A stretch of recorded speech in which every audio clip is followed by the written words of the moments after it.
আসসালামু আলাইকুম প্রিয় সুধী, আজ আমরা এক অদ্ভুত নেশার গল্প শুনব। এই নেশা মদের নেশা নয়, কোনো জুয়ার নেশা নয়। এই নেশা হলো দুনিয়া আর আগামীকাল এর নেশা। আমরা সবাই কোনো না কোনো গন্তব্যের দিকে দৌড়াচ্ছি। কেউ ক্যারিয়ারের পেছনে, কেউ ভালো একটা বাড়ির পেছনে, কেউ বা স্রেফ সামাজিক মর্যাদার পেছনে। কিন্তু দৌড়াতে দৌড়াতে আমরা ভুলে যাই যে আমাদের পেছনে আর একজন দৌড়াচ্ছে, যার নাম হলো আজরাইল। আজকের গল্পটি জমশেদ সাহেবের, শহরের অন্যতম সফল একজন মানুষ, যার সকাল শুরু হতো ল্যাপটপের স্ক্রিনে স্টক মার্কেটের গ্রাফ দেখে, আর রাত শেষ হতো বিদেশের কোনো এক ক্লায়েন্টের সাথে মিটিং করে। আজ আমরা তার জীবনের সেই গল্পটি শুনব, যা তার পুরো জগৎটাকে ওলটপালট করে দিয়েছিল। এই গল্পটি শোনার পর হয়তো আপনি আপনার জীবনের হিসাব নতুন করে মেলাতে বাধ্য হবেন। জমশেদ সাহেব সবসময় বলতেন, সময় ওই টাকা। তাই তিনি এক সেকেন্ডও সময় নষ্ট করতে চাইতেন না। তার ড্রাইভারের জন্য গাড়ি ছিল, তার আরামের জন্য এসি রুম ছিল, কিন্তু তার কাছে ছিল না একটু শান্তিতে সিজদা দেওয়ার মতো সময়। ফজরের সময় যখন মুয়াজ্জিনের আজান দিতেন, জামশেদ সাহেব তখন গভীর ঘুমে, কারণ সারা রাত তাকে কাজ করতে হতো। দুপুরে যখন জোহরের ডাক আসতো, তখন তিনি মিটিংয়ে ব্যস্ত। তার অফিসের পাশে একটা ছোট মসজিদ ছিল, প্রতিদিন শত শত মানুষ সেখানে নামাজে যেতেন। জমশেদ সাহেব জানালার কাছ দিয়ে তাকিয়ে দেখতেন আর ভাবতেন, এই মানুষগুলার কাজ কম, সারাদিন শুধু মসজিদে পড়ে থাকে। আমি তো ব্যস্ত মানুষ, আল্লাহ নিশ্চয় আমার কষ্ট বুঝবেন। একটু বুড়ো হই, ব্যবসাটাকে ছেলেকে বুঝিয়ে দিয়ে তারপর না হয় তওবা করে মসজিদে গিয়ে বসে থাকবো। তিনি মনে হয় ভাবতেন, আল্লাহর সাথে একটা চুক্তি করে ফেলেছেন। তিনি এখন কামাই করবেন আর শেষ বয়সে ইবাদত করে সব গুনাহ ধুয়ে ফেলবেন। কিন্তু আমরা কি জানি আমাদের শেষ বয়সটা আসলে কবে? সেদিন ছিল মঙ্গলবার, আকাশে মেঘ ছিল, খুব ঘুমোটে একটা আবহাওয়া। জামশেদ সাহেব তার নতুন ফ্যাক্টরি উদ্বোধন করে বাসায় ফিরছিলেন। গাড়ির পেছনে সিটে বসে তিনি ফোনে কথা বলছিলেন। হঠাৎ তার মনে হলো বুকের ভেতরটা কেউ যেন শক্ত করে চেপে ধরেছে। এক সেকেন্ডের জন্য নিঃশ্বাস নিতে পারলেন না তিনি।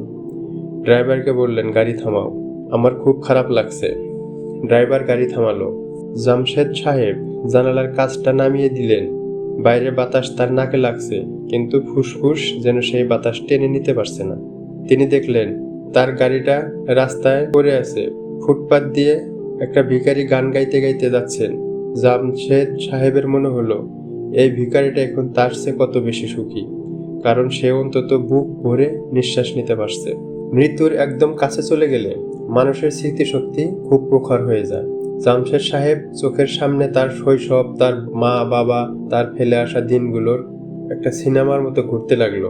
তিনি দেখলেন তার আলমারিতে রাখা টাকার বান্ডেলগুলো তাকে বাঁচাতে আসছে না। তার ক্ষমতার দাপট এখন ধুলায় মিশে যাচ্ছে। তিনি মৃদু স্বরে বলতে চাইলেন, ইয়া রব, আমাকে আর একবার ফিরে যাওয়ার সুযোগ দিন। তার জিহ্বা আটকে গেছে। আল্লাহর অশেষ মেহেরবানিতে জামশেদ সাহেবের হায়াত সেদিন শেষ হয়নি। ড্রাইভার দ্রুত তাকে হাসপাতালে নিয়ে যায়। আইসিইউতে 3 দিন থাকার পর যখন চোখ মেলেন, তখন তার প্রথম শব্দটা ছিল আলহামদুলিল্লাহ। হাসপাতাল থেকে ফিরে তিনি আর সেই আগের জামশেদ রইলেন না। যে মানুষটা 1 মিনিট সময় নষ্ট করতে চাইতেন না, তিনি এখন ঘন্টার পর ঘন্টা জায়নামাজে বসে থাকেন। তার বন্ধুরা তাকে জিজ্ঞেস করে, কিরে জামশেদ, ব্যবসা বাণিজ্য কি হবে? তিনি মুচকি হেসে উত্তর দেন, ব্যবসা তো কবরে যাবে না ভাই। আমি এতদিন ডেডলাইনের পিছে ছুটেছি, এখন আমি সেই দিনের প্রস্তুতি নিচ্ছি যে দিনের কোনো ডেডলাইন নেই। তিনি এখন বোঝেন শয়তানের সবচেয়ে বড় ধোঁকা হলো এই শব্দটা, পরে করব। আমরা ভাবি আমরা অনেক সময় পাবো, কিন্তু আজরাইল যখন আসবে তখন তিনি আপনাকে ওযু করার সময়টুকু দেবেন না। তিনি আপনার ব্যাংকের ব্যালেন্স দেখবেন না, আপনার রাজনৈতিক পরিচয় দেখবেন না, আপনার ক্ষমতা দেখবেন না। তিনি শুধু দেখবেন আপনার কলব বা অন্তরটা আল্লাহর জন্য কতটুকু পরিষ্কার রাখা ছিল। প্রিয় সুধী, জামশেদ সাহেব তো সুযোগ পেয়েছিলেন, কিন্তু আমাদের চারপাশে প্রতিদিন কত মানুষ মারা যাচ্ছে যারা এই দ্বিতীয় সুযোগটা পায়নি। এই যে আপনি ভিডিওটা দেখছেন, আপনি কি গ্যারান্টি দিতে পারেন যে পরবর্তী 1 ঘন্টার মধ্যে আপনার কাছে মালাকুল মউত আসবে না? আসুন আমরা তওবা করি। তওবা মানে শুধু মুখে আস্তাগফিরুল্লাহ বলা নয়। তওবা মানে হলো আল্লাহর কাছে ফিরে আসার দৃঢ় প্রতিজ্ঞা করা। আমাদের গুনাহ পাহাড় সমান হতে পারে, কিন্তু আল্লাহর রহমত আরশ পর্যন্ত বিস্তৃত।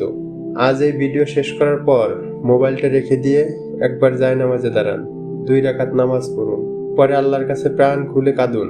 দেখবেন দুনিয়ার সব দুশ্চিন্তা তখন তুচ্ছ মনে হবে। আল্লাহ আমাদের সবাইকে হেদায়েত দান করুন এবং ঈমানের সাথে মৃত্যু নসিব করুন। আমিন। গল্পটি ভালো লাগলে আপনার প্রিয়জনদের সাথে শেয়ার করতে ভুলবেন না। আপনার একটি শেয়ার হয়তো কারো জীবনের মোড় ঘুরিয়ে দিতে পারে। দেখা হবে পরবর্তী কোনো এক ভিডিওতে। আর যদি ভালো লাগে চ্যানেলটি সাবস্ক্রাইব করে পাশে রাখুন। আসসালামু আলাইকুম।